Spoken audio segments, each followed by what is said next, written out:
Welcome to the Deep Dive. Today we're digging into something pretty fundamental, actually. What happens to your money if, a bank goes under? Yeah, it's a question that definitely crosses people's minds. We're going to look at this mainly through the lens of the U.S. and Indian markets, see what systems are actually in place. Absolutely.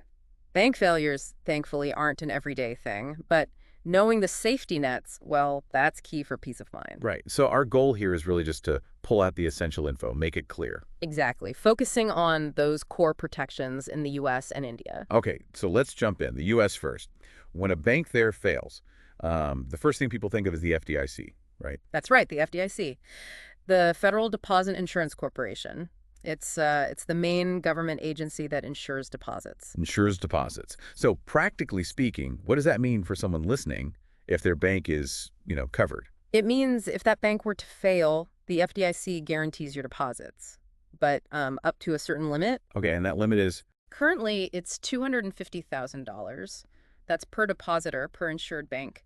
And it also depends on the account ownership type. Like joint accounts have different rules, potentially. $250,000. That seems hmm pretty substantial for most people. It covers the vast majority of depositors, yeah. Yeah. The whole idea is to keep people confident in the banking system, stop bank runs, that sort of thing. But, okay, the obvious question then is, what if you have more than that $250 sitting in one bank? Yeah.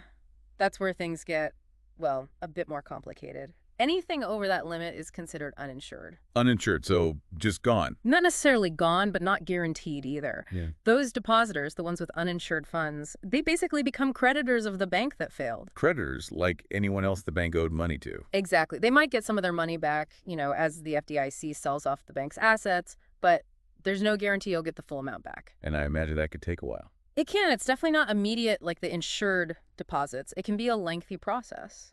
Right. Okay, so understanding that limit is pretty crucial. Definitely. Now, let's pivot a bit. Let's talk about India. What's the setup there? Is there an FDIC equivalent? Yes, there is.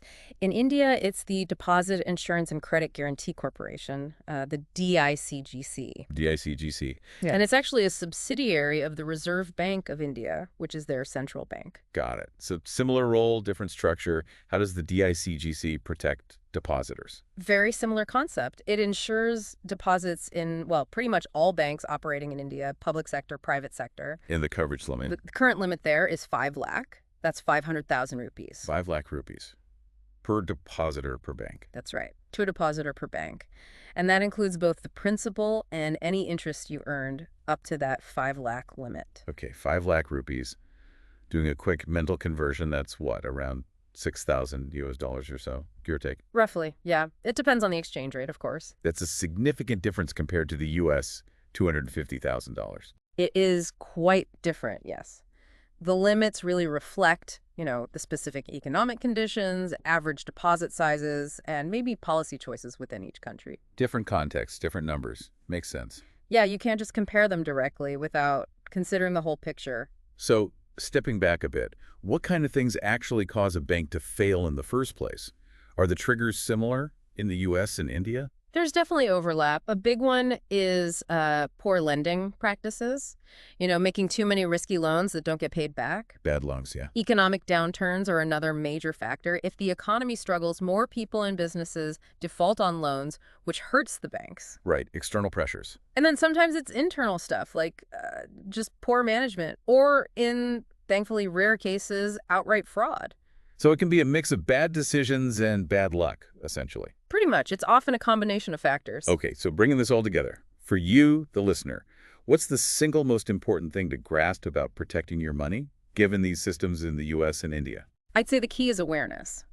First, know the deposit insurance limit in your country. Is it FDIC, DICGC, or something else? What's the number? Know the rules of the game. Exactly. And then look at your own accounts.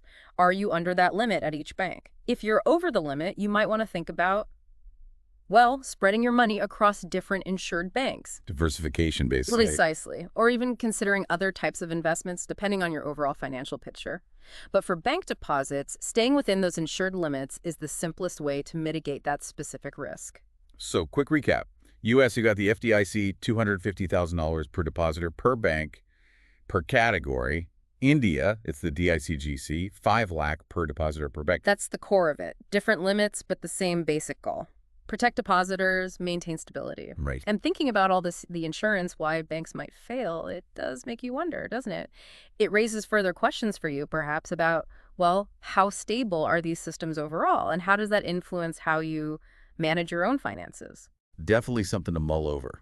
Even if, fingers crossed, you never need that insurance payout. Just understanding how these backstops work it's really valuable. It makes you a more informed participant in the whole financial system. Couldn't agree more. Thanks for taking this deep dive with us today.